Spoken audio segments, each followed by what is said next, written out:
اللہ الرحمن الرحیم۔ سامعین محترم، السلام علیکم ورحمۃ اللہ وبرکاتہ۔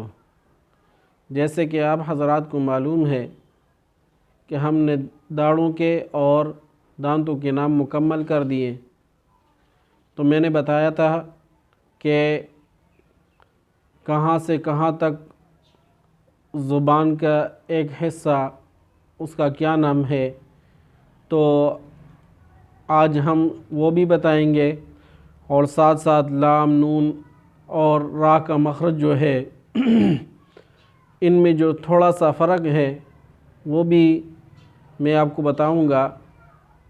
ویسے تو میں نے مخرج ایک بتایا تھا، لیکن تھوڑا سا فرق ہے جو قراء حضرات نے بیان کی ہے، تو وہ بھی میں آج آپ کے سامنے ذکر کروں گا۔ تو نواجذ سے لے کر نواجذ، طواحن اور ضواحک، یہ 20 داڑھیں بنتی تھیں۔ تو 20 داڑھوں میں سے ایک طرف جو ہے، ایک جبڑے میں ایک طرف اوپر والے یا نیچے والے جو داڑھ بنتے ہیں وہ 5 ہیں۔ تو حروف کی ادائیگی میں نے بتایا تھا کہ حروف کی ادائیگی میں صرف اوپر والے جبڑے کو دخل ہے، نیچے والے جبڑے میں سے صرف سامنے والے جو ثنایا سفلا جس کو کہتے ہیں ان دانتوں کو دخل ہے، باقی کوئی دانت جو ہے حروف کی ادائیگی میں کام نہیں آتے۔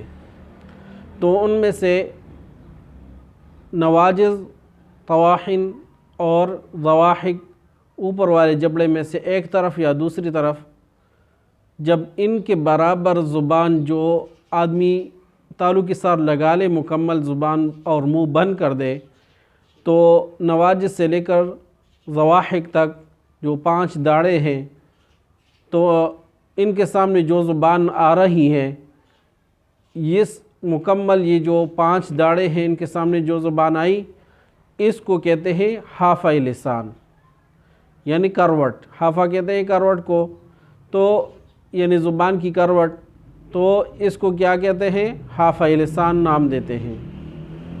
اور اس سے الگ جو ہے، یعنی اگلا نام جو ہے وہ ہے طرف لسان۔ وہ کون سی زبان ہے؟ جو انیاب، جو آگے جو میں نے دانت بتائے تھے، انیاب، رباعی اور ثنایا، یہ 3 نام تھے۔ تو جب آدمی تالو کے ساتھ زبان لگا کر منہ بند کر دے، تو ان زبان کا جو حصہ انیاب، رباعی اور ثنایا اس کے سامنے آ جائے، یا صرف رباعی اور انیاب، ان کے سامنے جو زبان آ رہی ہے، اس کو کہتے ہیں طرف لسان۔ اس کو طرف لسان کے نام سے بتایا جاتا ہے۔ اور جو حصہ زبان کا ثنایا کے سامنے آ جائے، جو حصہ ثنایا کے سامنے آتا ہے، اس حصے کو، اس زبان کے حصے کو رأس لسان کہتے ہیں، یعنی زبان کا سرہ۔ تو یہ 3 نام ہو گئے، حافہ لسان، طرف لسان اور رأس لسان، یعنی زبان کی کروٹ اور زبان کا ایک کنارہ، جو ویسے کروٹ میں وہ شامل ہو جاتا ہے، لیکن قراء حضرات اس کو الگ الگ نام دیتے ہیں، اور رأس لسان یعنی زبان کا سرہ۔ ٹھیک ہے، تو یہ 3 نام بتائے جاتے ہیں۔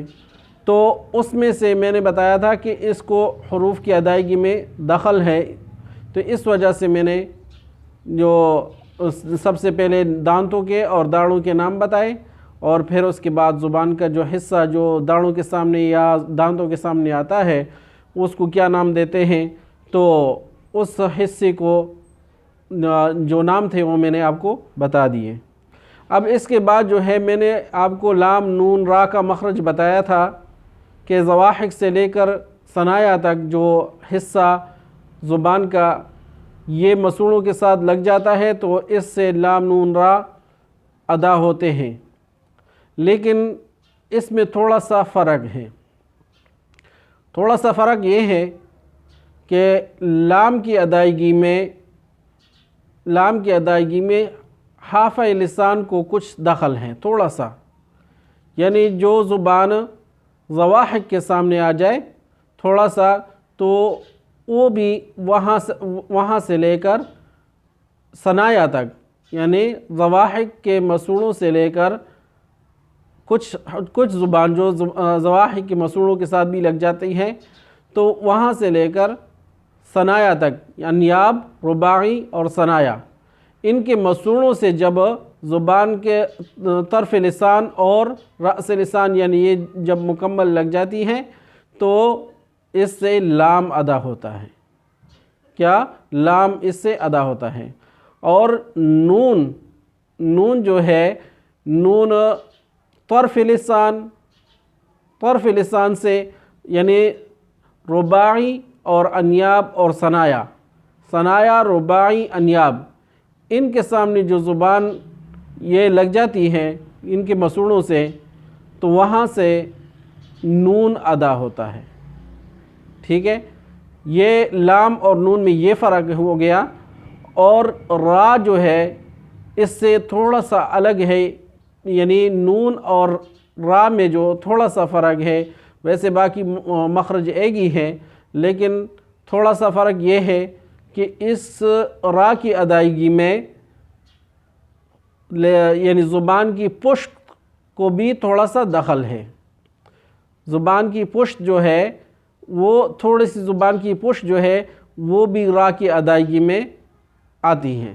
ٹھیک ہے، تو اس میں کیا فرق ہوا کہ لام کی ادائیگی میں حافہ لسان کو تھوڑا سا حافہ لسان کا حصہ بھی شامل ہے، اور نون اور را کا جو مخرج ہے اس میں را کے مخرج میں تھوڑا سا زبان کے پشت کو بھی دخل ہے، تو اس لحاظ سے یہ ان تینوں کا مخرج الگ الگ ہو گیا۔ ٹھیک ہے، تو اب تک کے لیے اتنا ہی کافی ہے۔ آپ حضرات سے گزارش ہے کہ میرے اس چینل کو سبسکرائب کریں جنہوں نے سبسکرائب نہیں کیا، اور گھنٹی کی بٹن کو پریس کریں تاکہ آپ تک میری ہر ویڈیو پہنچتی رہے، اور یہ ویڈیو زیادہ سے زیادہ شیئر بھی کریں اور اس کو آخر تک دیکھیں تاکہ زیادہ سے زیادہ فائدہ ہمیں پہنچتا رہے۔ وآخر دعوانا ان الحمدللہ رب العالمین۔